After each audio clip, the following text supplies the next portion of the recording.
वालेकुम फ्रेंड्स, मेरा नाम रुचा है और मैं अपने पेरेंट्स के दिल में रहती हूँ। तो आज मैं आपको आज का जो मेरा टॉपिक है वो है मेरी मॉर्निंग रूटीन। उसके मैं आपको कुछ फ़ायदे बताऊंगी और साथ में मुझे उसके क्या फ़ायदे होते हैं इस तरह करके मैं आपको बताऊंगी।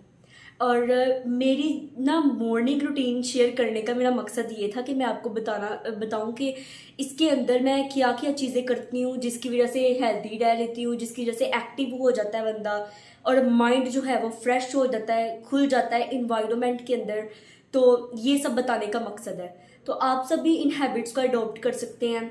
फर्स्ट ऑफ ऑल तो मैं स्टार्ट करूँगी अपने सुबह के उठने के टाइम से लेकर।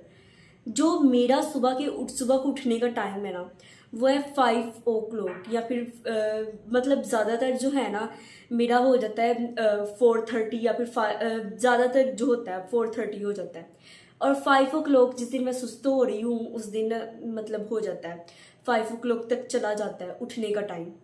उसके बाद मैं फ्रेश होने के बाद सबसे पहले नमाज पढ़नी होती है। नमाज क्योंकि कामयाबी का सबसे बड़ा राज है।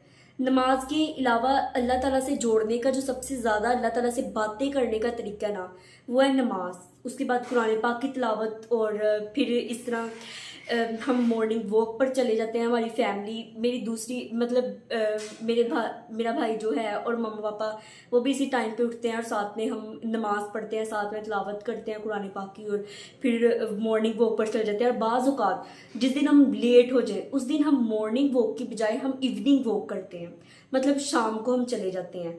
तो उसके बाद मैं जब वापस आती हूँ तो सब अपने अपने कामों में मसरूफ़ हो जाते हैं और मैं करती हूँ मेडिटेशन। मेडिटेशन में क्या होता है, दिमाग जो होता है वो रिलैक्स हो जाता है। दिमाग के अंदर जो गुस्सा वगैरह होता है उसको कंट्रोल करने का जो सबसे आसान और सबसे बेस्ट मेथड है ना, वो है मेडिटेशन करना।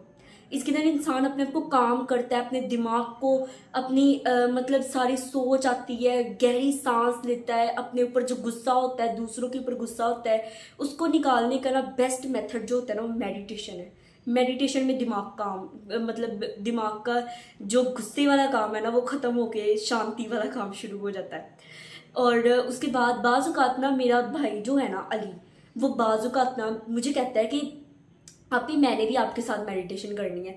पर वो करने लगता है ना, तो क्या करेगा, मतलब करते करते जब मैंने आंखें बंद की होती है ना, वो क्या करेगा, वो आराम से ज़मीन के ऊपर लेट जाएगा। वो इस तरह की हरकतें करता है साथ, और जिसकी वजह से मुझे हंसी भी आती है और फिर दिमाग और ज़्यादा ना रिलैक्स हो जाता है। और फिर पौधों के पास अगर करें तो मतलब ठंडी ऑक्सीजन और इस तरह करके काफ़ी ज़्यादा फ़ायदा होता है। फिर हमने स्कूल वगैरह को जाना होता है, रिवाइज कर लेती हूँ लेसन और फिर स्कूल जाना होता है। इस तरह करके ना मैं डिवाइड किया हुआ है सारा काम, मतलब सारा टाइमिंग के अंदर। अब मैं आपको इसके फ़ायदे बताती हूँ। मेडिटेशन का मैंने फ़ायदा आपको बताया, उससे भी काफ़ी ज़्यादा होता है। मॉर्निंग वॉक से बंदा हेल्दी बहुत ज़्यादा होता है।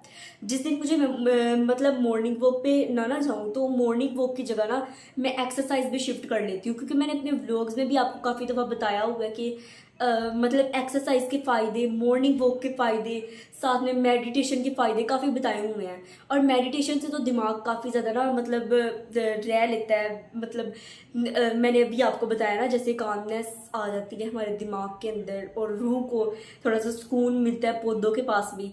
और फिर जो सबसे बड़ी रूह की ग़िज़ा होती है वो है कुरान पाक की तिलावत करना और नमाज। हम अपने जिस्म को तो खुराक दे देते हैं, जिस्म को तो फिट रख लेते हैं, पर नमाज के ज़रिए हम अपने रूह की ग़िज़ा, रूह जो भूखी होती है उसको भी हम खाना खिला देते हैं। मतलब उसको जो सबसे ज़्यादा उसे हेल्दी रखने का तरीका है ना वो है नमाज पढ़ना, जिससे हमारा जो दिल है ना, वो दिल जो है वो अल्लाह ताला की तरफ ज़्यादा रग़बत हासिल करता है। अल्लाह ताला से हम बातें करते हैं नमाज के अंदर। और नमाज के अंदर जो हालत है ना, मतलब नमाज के अंदर जिस हालत में बंदा होता है वो हालत है जिसमें अल्लाह ताला के नज़दीक उस वक्त सबसे ज़्यादा नज़दीक अल्लाह ताला के वो बंदा हो जाता है। और इस तरह करके फिर कामयाबी से ज़्यादा मुंसलिक कर देती है नमाज हमें। नमाज बुराइयों से रोकती है। नमाज मतलब हमारी, आपको ये भी पता है ना कि सबसे पहले हमसे सवाल नमाज के बारे में किया जाएगा कब्र में भी। और नमाज को जन्नत की कुंजी कहा जाता है, यानी चाबी कहा जाता है नमाज को।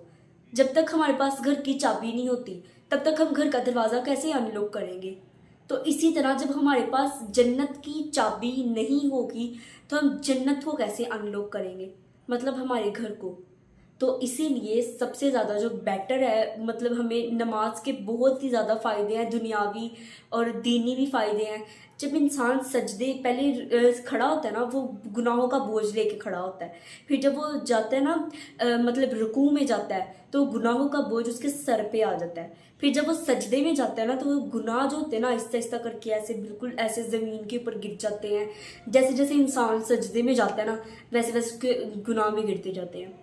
तो आपको मेरी ये मॉर्निंग रूटीन के बारे में सुन के और इसके फ़ायदे सुनकर अच्छा लगा होगा। इससे ना मैं फ़ायदा ये होता है कि मैं पूरे दिन में ना एक्टिव रह लेती हूँ और दिमाग जो है ना वो रिलैक्स रहता है। और पहले मैं गुस्सा काफ़ी ज़्यादा करती थी, छोटी छोटी बात पे गुस्सा, और अब मतलब कम हो गया क्योंकि मेडिटेशन की वजह से और नमाज ज़्यादा पढ़ने की वजह से। और जब हमें ना हमने सब कुछ किया होता है तो हमारे ना मतलब अभी मेरे पास टाइम भी कम है, पर जब हमारे पास मतलब सब कुछ होता है पर हमारा दिल बेचैन होता है ना, तो आप समझ जाइएगा कि अल्लाह ताला आपको याद कर रहे हैं और अल्लाह ताला चाहते हैं कि हम नमाज़ पढ़ें। हमने नमाज नहीं पढ़ी होती, इस वजह से हमारा दिल जो होता है ना वो रिलैक्स नहीं होता। तो आप सब भी ज़रूर नमाज़ पढ़िएगा। और आपको ये मेरी मॉर्निंग रूटीन कैसी लगी आप सबने ज़रूर बताना है। तो अभी मेरे पास टाइम कम है तो मैं रखती मतलब बंद करती हूँ व्लॉग। तो अल्लाह हाफ़िज़।